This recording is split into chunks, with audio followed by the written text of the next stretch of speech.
Welcome to 33 Founders, a series about founders of the coolest startups. Brought to you by 33 Voices and hosted by Chase Jennings and Jenna Abdu. So I'm Josh Yguado, president at SGN, Social Gaming Network. At SGN, we make mobile and social games, games that people can play with friends anytime, anywhere in the world. Awesome. Before we start talking about all of your current success, Josh, can we go back to the first year? Can you tell us when you guys first started SGN what it was like? So it even started actually before SGN was initially founded. There was sort of a real industry change happening about 4 or 5 years ago where the way people are playing video games was changing fundamentally. So about 5 years ago, when you thought of a video gamer, it was really about sort of a hardcore console player, you know, playing a shooter game, usually a young male, in his basement, right, on a console that was plugged into his television. And this really started changing, as I mentioned, about 4 years ago, where you saw a more casual user that started playing games on Facebook first and now on mobile devices. And so there's been kind of I think through mobile devices, a democratization of who plays games and why they play games. And so my partners and I kind of saw this shift happening. Taking one step back is I was actually at News Corp before we founded SGN, and I was working with Chris DeWolf and Aber Whitcomb, my partners, at MySpace. I did corporate and business development at News Corp, and we acquired companies. And so we acquired MySpace, and we saw very quickly in MySpace that it was basically gaming was the fastest growing sector. Everyone was playing games on MySpace. It was starting to happen in other social networks too. And then we were doing business in Asia, and we said, this is insane. Everyone here is playing video games on mobile devices. And generally Asia is about, I don't know, at least Korea and Japan are 2 or 3 years ahead of us in terms of mobile devices. And so it seemed very clear to us at that point that something was coming, that people were going to be playing video games differently in the US. And so that's basically when we said there's an opportunity to start something new here. Like, there's a seismic shift going on in the industry.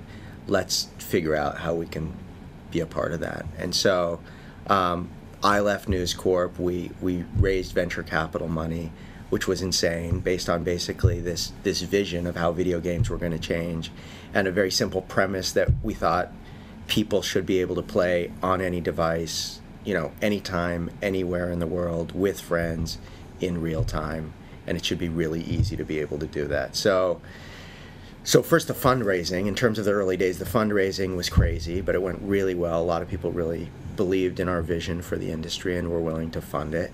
And then number 2 is, right off the bat, we started acquiring companies that we could build into this asset. And anytime, I'm sure as you guys know, when you acquire different companies, putting them all together can be a bit hectic at the beginning, but it went relatively well. We actually ended up acquiring 4 different companies when we were building up what SGN is now. And then, you know, the madness of creating the technology, where I think historically people would create a mobile game or a social game or a tablet game, and we said, look, we've got to create, there's got to be a way to create a technology where we can build a game once and then port it to all these other platforms. So we hired all the best technical talent, really, that was out there on the West Coast. And Aber Whitcomb was the head of that team, who was the former CTO of MySpace, and they came up with a technology which we have patent pending right now. So that first rush of trying to create the technology was crazy. The rush of bringing together all these great studios was crazy. And then the last 3 years, in many ways, has been all about bringing it together into what's SGN now and sort of making all those pieces fit together. So you called it from the start, and now you have top titles in the iTunes store. So, I mean, how's that feel looking back? It's great. I mean, we're humbled by it. We're grateful for it. We were just looking at numbers the other day, and we just hit 300 million total downloads. And just thinking of, yeah, well, thank you. Yeah, the scale of that number is like, you know, it's Hard to imagine. It's hard to imagine. And when you think of yourself sort of in the early days as an entrepreneur, like, are people going to like our games? Is this technology going to work? Are we crazy for trying to approach this? And just sort of like going with your vision and hoping that it's going to work out has been really, really fulfilling. It's been really, really great. And the second part of that is the sort of the global nature of it. And right now, only about 40% of our players are in North America. The rest are spread throughout the world. And so the fact that some of our games have been actually popular in many other countries I love that. So cool. It's fun. With such tremendous success, especially like you said, 300 million is a really hard number to grasp. How do you keep your team motivated to constantly be creating games that are really outside of the box? Because I know you guys' ultimate mission is to redefine social gaming.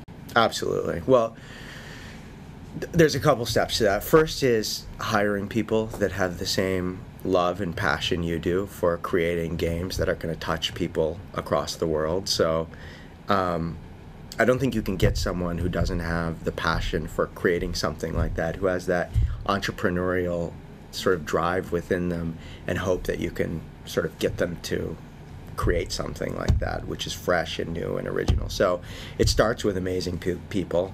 Number two is creating a culture where people really understand that, they have senior management support to do something out of the box and make mistakes. And, we're constantly trying to figure out how to make our games less risky in terms of like finding, certain mechanics that work with our users, and understanding that if we reuse IP from different games, it'll de-risk the game's sort of development strategy, because we know what our users want and we're able to give them more and more of that content. But there's risk involved. And so in terms of sort of pushing the envelope to always come up with something fresh, I think it's about creating a safe environment where people can take risks, they can fail sometimes, and you can pivot quickly when things aren't working out. So do you guys have a lot of resources allocated for just being creative, just to avoid that innovator's dilemma? Absolutely. So, I mean, we're not necessarily in an industry where there's one big product that we're only changing incrementally over time. We really think of ourselves as an entertainment company, and we're providing entertainment to the people who love our games. And based on that, if you don't innovate, you're going to lose users. So it's not just like, should we take the risk of innovation? It's, we will die if we don't innovate. So you always have to come up with sort of what's new, what's fresh, what are people going to love. And then the second part is platforms are constantly changing. So I mentioned that 3 years ago people were playing games for the first time on social networks. Over the last 2 years they've been playing games more and more on mobile devices. A year from now, are we going to say, oh my God, everyone's only playing games on Google Glass or some other mechanism? Are you guys prepared for that?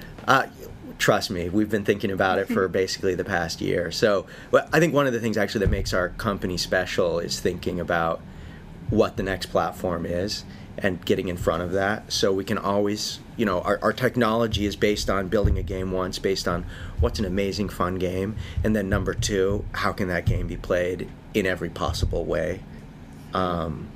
And so, yeah, we're definitely thinking about I'm trying to imagine playing Panda Jam on this glass. K-glass, get all these colors. So, no pun intended here, but do you think it's more important to be a game changer or a game maker? A game changer or a game maker? It's kind of what I said before. I think they go hand in hand. I don't think you can be a top-level game creator and not try to be a game changer. So we're constantly thinking about what's new and how can we be at the front of what's happening, because I mean, another way to look at it, for instance, is technology and people's expectations are changing so quickly, and the typical development cycle of a game can be anywhere from 3 to 9 months, let's say, to get a game out. So if you're not thinking about what users are going to want to be playing a year from now or 2 years from now, by the time that game's done, you're going to be left in the dust. So, You got to be both. Maybe that's a cheap answer, That works. but it's really, really important. And that's what I wanted to ask you. Working in an industry where everything is constantly changing, especially with Google Glass, it's reinventing the entire field. What are some of the key goals that shape your journey?